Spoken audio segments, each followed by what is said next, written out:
ఇక రేపైతే India versus West Indies group ఎయిట్‌లో ఫైనల్ మ్యాచ్ అని చెప్పుకోవచ్చు. ఈ మ్యాచ్ అయితే one of the most important match అని చెప్పుకోవచ్చు బోత్ ద టీమ్స్. ఎందుకంటే సౌత్ ఆఫ్రికా వెస్ట్ ఇండీస్‌ని ఓడించి మన ఇండియాకైతే రోడ్‌నైతే క్లియర్ చేసింది. కానీ ఇఫ్ ఇన్ కేసు ఈ మ్యాచ్‌లో ఎవరైతే గెలుస్తారో వాళ్ళు మాత్రమే సెమీఫైనల్స్‌కి అయితే క్వాలిఫై అవుతారు. కాబట్టి మన ఇండియా అయితే డెఫినెట్లీ మ్యాచ్ అయితే గెలిచి తీరాల్సిందే. కాబట్టి ఈ మ్యాచ్‌లో అయితే మన ఇండియన్స్ చాలా స్ట్రాంగ్‌గా వస్తారు. కాబట్టి ఈ మ్యాచ్‌లో మన ఇండియా మరియు వెస్ట్ ఇండీస్‌కు టాప్ 5 బ్యాటిల్స్ ఎలా ఉండబోతున్నాయి, ఏ ప్లేయర్స్ మధ్యన జరగబోతున్నాయో, అలానే వారి యొక్క స్టాట్స్ కూడా ఈ వీడియోలో మనం తెలుసుకుందాం. ఇక లేట్ చేయకుండా let's get into the video. Battle number 1 విషయానికి వస్తే మన captain Suryakumar Yadav versus West Indies classic left arm off spinner అయిన గుణకేష్ మోతీ. వీళ్ళిద్దరి మధ్యన అయితే one of the best battle అయితే జరగబోతుంది.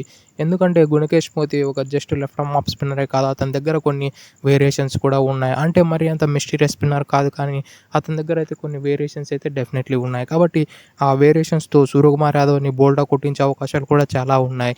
ఈ రోజుల్లో చూసినట్లయితే సూర్యకుమార్ యాదవ్కి చాలా టీమ్స్ రకరకాల ప్లాన్స్ చేస్తూ వస్తున్నారు. కొన్ని టీంలేమో ఫాస్ట్ బౌలర్స్తో కొంచెం ఫుల్లర్ లెంత్తో వేయించి అతన్ని ఫేవరెట్ షాట్ అయిన థర్డ్ మ్యాన్ పైనుంచి పెట్టి కొట్టించే షాట్ అయితే ఆడించడానికి ట్రై చేస్తున్నారు. కానీ కొన్ని టీమ్స్ అయితే ఆ స్పిన్నర్లతో ఆ టిపికల్ లెంత్తో అతడు స్వీప్ కొట్టించడానికి ట్రై చేస్తూ ఉన్నాయి. కాబట్టి వెస్టిండీస్ అయితే one of the deadliest team అని చెప్పుకోవచ్చు. 2 ప్లాన్లను ఎగ్జిక్యూట్ చేయడానికి వాళ్ళ దగ్గర ఆ సరైన బౌలర్స్ అయితే ఉన్నారు. కాబట్టి వెస్టిండీస్ సూర్యకుమార్ యాదవ్ని నాక్డౌన్ చేసే అవకాశాలు చాలా ఎక్కువగా ఉన్నాయి. ఇక బ్యాటిల్ నెంబర్ 2 విషయానికి వస్తే వెస్టిండీస్ దిగ్గజ బ్యాటర్ అయిన సిమ్రన్ హెట్మైర్ వర్సెస్ అక్షర్ పటేల్ అని చెప్పుకోవచ్చు. ఇదైతే one of the best battle అని చెప్పుకోవచ్చు మిడిల్ ఓవర్స్లో. ఎందుకంటే సిమ్రన్ హెట్మైర్ ఒక లెఫ్ట్ హ్యాండర్, అలానే అక్షర్ పటేల్ కూడా ఒక లెఫ్ట్ హ్యాండర్. కాబట్టి డెఫినెట్లీ వీళ్ళిద్దరి మధ్యన బ్యాటిల్ అయితే టాప్ నాచ్లో ఉండబోతుంది. అలానే ఇప్పటివరకు చూసినట్లయితే అక్షర్ పటేల్ సిమ్రన్ హెట్మైర్ మధ్యన స్టాట్స్ ఇప్పటివరకు సిమ్రన్ హెట్మైర్ అయితే అక్షర్ పటేల్ని చాలా వరకు ఫేస్ చేశాడు, కానీ ఇంతవరకు అతన్ని అయితే అవుట్ చేయలేకపోయాడు. కానీ సిమ్రన్ హెట్మైర్ అయితే అక్షర్ పటేల్ పైన ఏకంగా 200 స్ట్రైక్ రేట్ అయితే మెయింటైన్ చేస్తూ ఉన్నాడు. ఇదైతే డెడ్లీ డేంజర్ అని చెప్పుకోవచ్చు. ఇదైతే డెఫినెట్లీ మన ఇండియాకి అయితే వన్ ఆఫ్ ద షాడెస్ట్ న్యూస్ అని చెప్పుకోవచ్చు. ఎందుకంటే మన ఇండియా దగ్గర ఒక రైట్ ఆర్మ్ ఆఫ్ స్పిన్నర్ అయితే కనిపించాడు, ఒక తిలక్ వర్మ తప్పితే. తిలక్ వర్మ దగ్గర ఎక్స్పీరియన్స్ లేదు కాబట్టి అతన్ని కూడా వేయించే అవకాశాలు లేకపోలేదు. ఇక బ్యాటిల్ నెంబర్ 3 విషయానికి వస్తే Jason holders versus Ishan Kishan అని చెప్పుకోవచ్చు. ఇదైతే one of the best battle అని చెప్పుకోవచ్చు పవర్ ప్లేలో. ఎందుకంటే హోల్డరు అతనికి ఉన్న ఎక్స్పీరియన్స్ అంత ఇంత కాదు న్యూ బాల్తో. కాబట్టి అతడిని అయితే ఇషాన్ కిషన్ని బోల్డ్గా కొట్టించే అవకాశాలు ఉన్నాయి. అలానే ఇషాన్ కిషన్ మరియు హోల్డర్ మధ్య నా స్టాట్స్ చూసుకుంటే ఇప్పటివరకు 14 బాల్లలో పార్టిసిపేట్ చేయగా అందులో కేవలం 24 రన్లు అయితే కొట్టగలిగాడు. స్ట్రైక్ రేట్ అయితే 160గా ఉంది. డెఫినెట్లీ ఇదైతే one of the best battle అని చెప్పుకోవచ్చు.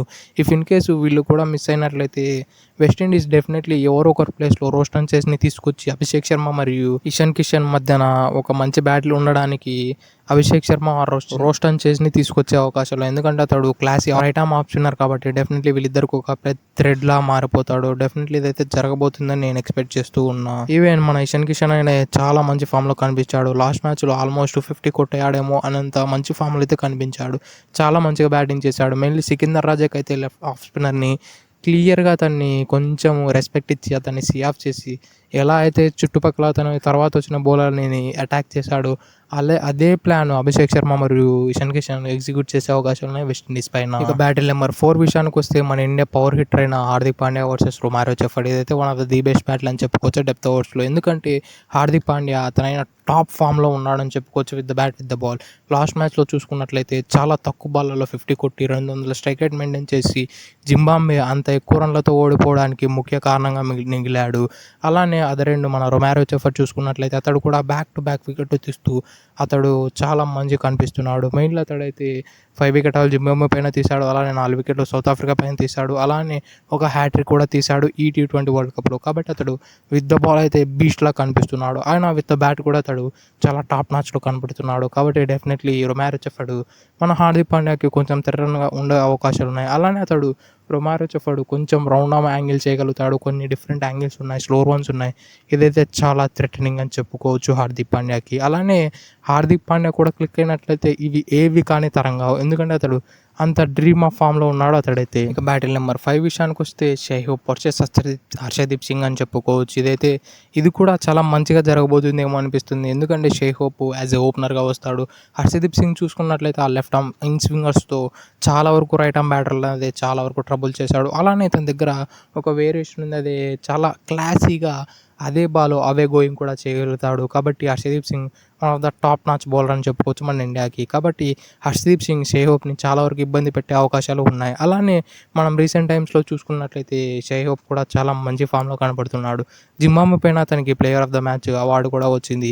కాబట్టి అతడు కూడా విత్ ద బ్యాట్ అయితే చాలా మంచిగా కనిపిస్తున్నాడు. కాబట్టి మన ఇండియా ఎక్కడ కానీ బ్యాక్ ఫుట్ తీసుకొని ఇతడు జస్ట్ ఇతన్ని కూడా సీ ఆఫ్ చేద్దాం, ఎలాగోలా అవుట్ చేద్దాం అన్న ప్లాన్‌లో ఉన్నట్లయితే డెఫినెట్లీ షై హోప్ రైజ్ అయిపోయి మన ఇండియన్ ప్లేయర్స్‌ని చిత్తకబాదుతాడు. అలానే మన ఇండియా పైన షై హోప్‌కి మంచి మంచి రికార్డ్సే ఉన్నాయి. మెయిన్‌లీ ఓడిఐస్‌లో అయితే షై హోప్‌కి చాలా మంచి రికార్డులు ఉన్నాయి అగైన్స్ట్ ఇండియా. కాబట్టి మన ఇండియన్స్ అయితే అది మాత్రం దృష్టిలో పెట్టుకొని చాలా జాగ్రత్తగా ఆడాలి. లేదంటే షై హోప్ మన ఇండియాని స్మాష్ చేసి పడేస్తాడు ఒంటి చేత్తో అని చెప్పుకోవచ్చు. That's it for today. ఇలాంటి మరెన్నో వీడియోల కోసం మన ఛానల్ సబ్స్క్రైబ్ చేసి డైలీ ఫాలో కండి. Thank you for it. Have a nice day.